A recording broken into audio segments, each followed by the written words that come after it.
BJP గెలిస్తే రిజర్వేషన్లు తొలగిస్తుందని కాంగ్రెస్ దుష్ప్రచారం చేస్తోందని ఆగ్రహం వ్యక్తం చేశారు ఎంపీ లక్ష్మణ్. ఫేక్ వీడియోలు సృష్టించి కాంగ్రెస్ ప్రజల్ని తప్పుదోవ పట్టిస్తోందని విమర్శించారు.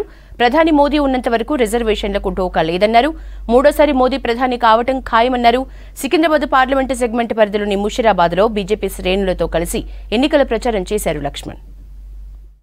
ఫేక్ వీడియోలు సృష్టించి అంటే ఇవాళ రాజ్యాంగ పరిధిలోటువంటి మరి ఆ రకంగా ముఖ్యమంత్రి ప్రమేయంతో ఈ రకమైనటువంటి మరి మోదీ అభివృద్ధి ఎజెండా మీద జరుగుతున్న దాన్ని ఆ రకంగా ప్రజలను రెచ్చగొట్టేదానికి ప్రజలను ఆ రకంగా ఉసిగొల్పేదానికి చేసే కుట్రలు కుతంత్రాలు తెలంగాణలో చెల్లవని రేవంత్ రెడ్డి గారు గమనించారు. ఇవాళ ఎస్సీ ఎస్టీ బీసీలకు సంబంధించిన వాటాను నువ్వు ముస్లింలకు పంచిపెడుతున్నావు అని చెప్పితే దాన్ని తప్పుతో పట్టిస్తారు.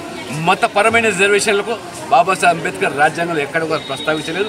మీరు మతం పేరు మీద ఇవాళ 4% ఈ ఆంధ్రప్రదేశ్ తెలంగాణకు ప్రయోగశాలగా మార్చి ఎస్సీ ఎస్టీ బీసీలకు దక్కాల్సినవి మరి ఆ ముస్లింలకు ఏదైతే వాళ్ళు కల్పిస్తున్నారో దానినే తిరిగి మేము ఎస్సీ ఎస్టీ బీసీలకు అందజేస్తామని చెప్తున్నాం తప్పితే ఈ పాటికే బీసీలో మరి ముస్లింలు కొనసాగుతుంది. కానీ బీసీ ఈ పేరు మీద ముస్లిం వర్గాలు అన్నింటినీ కూడా అందరూ చేర్చడం ఇది రాజ్యాంగ విరుద్ధం చట్ట విరుద్ధం చెప్తున్నాం. కాబట్టి మీరు ప్రజలు గమనించి మీ యొక్క ఓటు బ్యాంక్ రాజకీయాలను ప్రజలు తిప్పికొడుతున్నారు.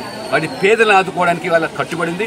మోదీ గారు చాలా స్పష్టంగా అమిత్ షా గారు చాలా స్పష్టంగా రాజ్యాంగాన్ని మార్చే ప్రసక్తి లేదు. ఈ సమాజంలో వివక్ష ఉన్నంత కాలం అది ఎస్సీ ఎస్టీ బీసీ రిజర్వేషన్ కొనసాగని చెప్పి కరాఖండిగా మేము